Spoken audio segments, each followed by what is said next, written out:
بسم اللہ الرحمن الرحیم۔ السلام علیکم دوستو، امید ہے آپ سب خیریت سے ہوں گے۔ اللہ آپ سب کو ایسے ہی خوش رکھے۔ بے شک اللہ کے قبضے قدرت میں سب کچھ ہے، وہ جسے چاہتا ہے اور جب چاہتا ہے ہدایت سے نواز دیتا ہے۔ دوستو، آج کی جو اسٹوری ہم لائے ہیں وہ ایک ایسی لڑکی کی اسٹوری ہے جس کے لیے خدا ایگزسٹ ہی نہیں کرتا تھا اور وہ کسی بھی مذہب کو نہیں مانتی تھی کیونکہ وہ ایک ایتھیسٹ تھی، لیکن پھر اس کے ساتھ کچھ ایسے نامعمولی واقعات پیش آئے جس کی وجہ سے وہ اسلام قبول کرنے پر مجبور ہو گئی، اور آج وہ ہمیں اپنے قبول اسلام کی داستان پیش کرتے ہوئے نظر آ رہی ہے۔ دوستو، آپ کو بتا دیں کہ یہ ویڈیو یوٹیوب پر انگلش زبان میں ہے، لیکن ہم آپ کے لیے اس ویڈیو کو اردو زبان میں ٹرانسلیٹ کر کے پیش کرنے جا رہے ہیں۔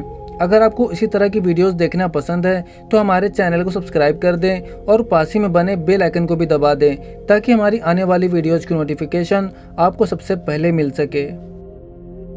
Back in 2011, I was living in Malaysia, and I was living in my own house. I had a friend come over from Canada, and we were just having a housewarming party when I was upstairs showing my friends my new house, and my best friend, she was downstairs with my dog. Suddenly I heard a loud bang, and my dog yelped, and I thought she just knocked something over, because she's a bit crazy anyway. When I went downstairs, my best friend looked absolutely shocked. She was so pale and white. I asked her what happened, and she said my dog was walking towards the glass sliding door, and it slammed shut by itself in front of her. 2011 میں جب میں Malaysia میں رہتی تھی، میں اپنے گھر میں رہتی تھی۔ میری ایک فرینڈ کینیڈا سے آئی ہوئی تھی۔ میں نے اسے نئے گھر کی دعوت دی تھی۔ جب میں اپنی فرینڈ کو نئے گھر کی اوپر کی منزل دکھا رہی تھی، اس وقت میری بیسٹ فرینڈ نیچے میرے کتے کے ساتھ تھی۔ اچانک میں نے ایک زوردار آواز سنی اور کتا چیخا۔ میں نے سوچا وہ کسی چیز سے ٹکرایا ہے، وہ ویسے بھی تھوڑا سا پاگل ہے۔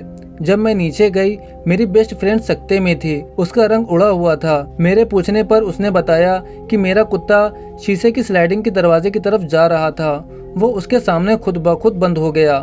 ہم بہت گھبرا گئے اور دروازہ بند کر کے گھر سے باہر نکل گئے۔ جب گھر واپس آئے تو وہ بات بھول چکے تھے۔ میری فرینڈ واپس کینیڈا چلی گئی اور میں وہیں رہنے لگی۔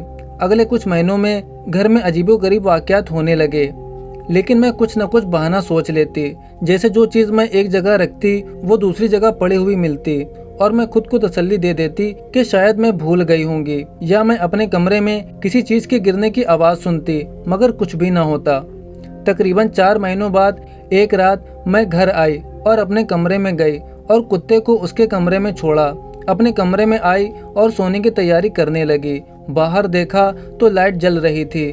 میں لائٹ بجھانے کے لیے باہر نکلی تو مجھے اپنے سینے میں کچھ محسوس ہونے لگا، اور ایسا میرے ساتھ پہلے بھی ہو چکا تھا۔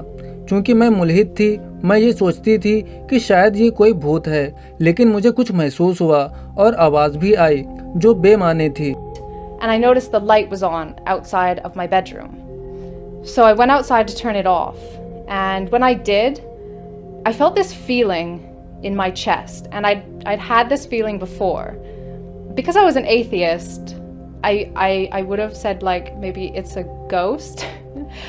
But I felt this feeling, and I heard a noise that sounded like white noise. And I got really scared because I didn't really know where it was coming from, but I sensed where it was coming from. I could feel like the direction that it was coming from. So I just shut off the light, and I shut my bedroom door, and I locked it.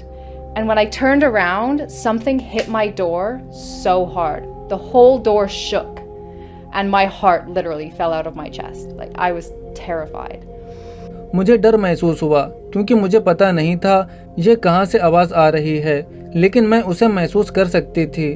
میں نے light بجھا دی اور دروازہ بند کیا اور تالا لگا دیا۔ جیسے ہی میں مڑی، کوئی چیز دروازے سے آ کر زور سے ٹکرائی، پورا دروازہ ہل گیا، میرا دل باہر آ گیا۔ میں بہت زیادہ ڈر گئی تھی۔ پہلے بھی کئی دفعہ اس طرح کے واقعات ہو چکے ہیں کہ جیسے مجھے لگا کہ میں مر جاؤں گی، مگر میں نے بھی خدا سے مدد نہیں مانگی کیونکہ پہلے میں خدا پر ایمان نہیں رکھتی تھی۔ اس وقت میرے دماغ میں صرف ایک لفظ تھا، اللہ۔ میں نے اپنی فطرت کے برعکس اللہ کو پکارا کہ اللہ، اگر آپ موجود ہیں تو میری حفاظت کریں، کیونکہ مجھے نہیں پتا یہ کیا ہے اور مجھ سے یہ کیا چاہتا ہے۔ میں بس بیڈ پر لیٹ گئی. مجھے لگا مجھے سونے میں صدیاں لگ جائیں گی کیونکہ میں بہت ڈری ہوئی تھی. میں نے اپنے لیپ ٹاپ پر کچھ لگایا اور میں 5 منٹ کے اندر سو چکی تھی. میں بہت حقیقت پسند ہوں، لیکن صبح جب میں اٹھی تو مجھے سمجھ نہیں آیا کہ پچھلی رات کیا ہوا تھا. میں نے بیڈ کے کنارے بیٹھ کر ساری صورتحال کے بارے میں سوچا. میں نے دعا کی اور ایمانداری سے اللہ سے بات کی. یا اللہ، میں 21 سال کی ہوں اور ساری زندگی بغیر مذہب کے رہی ہوں. اگر تو چاہتا ہے کہ میں مسلمان ہو جاؤں تو میری رہنمائی کر، کیونکہ میں خود سے کوئی راہ نہیں ڈھونڈ پاؤں گی. اور پھر میں نے اسلام کی طرف کھنچاؤ محسوس کیا اور میں نے لوگوں سے اللہ کی تعلیمات کے بارے میں پوچھنا شروع کیا. آپ نماز کیوں پڑھتے ہیں؟ کیا آپ کو کسی سے خوف محسوس ہوتا ہے؟ میں نے اسلام کو اپنی زندگی میں تجربہ کرنا شروع کیا.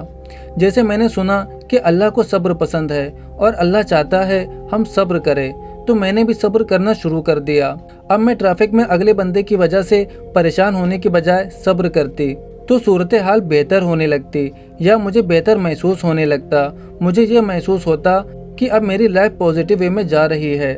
اپریل میں کام کے سلسلے میں فرانس گئی تھی. میں نے وہاں شراب پینا چھوڑ دی تھی اور یہ میرے اسلام قبول کرنے سے مہینوں پہلے کی بات ہے. اور یہ میرا اسلام کی طرف چھوٹا سا قدم تھا جو اللہ میری زندگی میں لائے ایک دم سے بڑی تبدیلی آنے سے پہلے، کیونکہ اللہ جانتا تھا کہ بعد میں نے کیا فیصلہ کرنا ہے.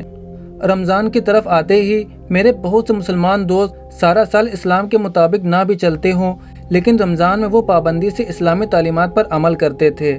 میں نے کہا کہ رمضان کا مہینہ اچھا وقت ہے یہ دیکھنے کے لیے کہ مسلمان کیسا ہوتا ہے، کیونکہ میرا مزاج ایسا ہے، میں جو کام کرتی ہوں 100% کرتی ہوں، ورنہ نہیں کرتی. میں نے پرچے پر نماز کا طریقہ پرنٹ آؤٹ کیا اور نماز کا طریقہ سیکھا. میں نے روزانہ حجاب پہننا شروع کر دیا، روزہ رکھنا اور قرآن کا ایک رکوع پڑھنا شروع کیا. رمضان اور قرآن کے آڑ میں مجھے یہ احساس ہوا کہ میں یہ نہیں چاہتی کہ میں اگر کل مروں تو غیر مسلم مروں. مجھے پورا احساس تھا کہ اگر میں مسلمان نہیں ہوئی ہوتی اور مر جاتی تو میں جنت میں نہ جاتی. پھر میں نے گوگل پر شہادت کا طریقہ دیکھا. عشاء کی نماز کے بعد اکیلے بیٹھ کر انگلش میں شہادت پڑھی، اس کے بعد دوبارہ پیچھے مڑ کر نہیں دیکھا. اس بات کو 10 سال ہو گئے ہیں. یہ میری زندگی کا سب سے مثبت بدلاؤ تھا. میری امی کا کہنا ہے کہ اگر میں مسلمان نہ ہوتی تو آج میں مر چکی ہوتی، کیونکہ جس طرح سے میری زندگی گزر رہی تھی. اسلام سے پہلے میرا اپنے خاندان کے ساتھ تعلق مضبوط ہو گیا، کیونکہ اسلام نے مجھے خاندان کی اہمیت اور والدین کا احترام کرنا سکھایا. خوشی کا احساس مجھے اس وقت بھی ہوتا ہے جب میں ٹینشن میں ہوتی ہوں، کیونکہ یہ زندگی ختم ہونے والی ہے اور یہ ہمارا مقصد نہیں ہے. مقصد یہ ہے کہ ہم بہترین انسان بن کر اس دنیا میں رہیں اور آخرت میں بہترین جگہ پا سکیں. انشاءاللہ امید ہے آپ میری کہانی کی وجہ سے مجھے پاگل نہیں سمجھیں گے اور کسی نہ کسی صورت میں اس سے آپ کو فائدہ پہنچے گا. جزاک اللہ خیر مجھے اتنی دیر سننے کے لیے. اللہ آپ کو اپنی رحمتوں سے نوازے اور بے ہدایتوں کو ہدایت نصیب فرمائے. آمین. As the best person you can, so that you can live eternity in the best place, inshallah. I hope you don't think I'm crazy because of my story, and I hope it has benefited you in some way, and make sure you like and subscribe so that you can see more of my thoughts and videos that I'll be coming out with soon. Jazakallah khair for tuning in and listening this long. May Allah bless you all and guide those who are not yet guided. Ameen. دوستو آپ اس بہن کے بارے میں اور ان کی story کے بارے میں کیا رائے رکھتے ہیں ہمیں کمنٹ کر کے ضرور بتائیں، اور ویڈیو پسند آئی ہو تو ویڈیو کو لائک کر دیں اور اپنے دوستوں کے ساتھ اسے شیئر کریں. اب ملتے ہیں آپ سے ایک اور ریورٹ مسلم کی سٹوری کے ساتھ. تب تک کے لیے اپنا بہت سارا خیال رکھیں. السلام علیکم ورحمۃ اللہ وبرکاتہ.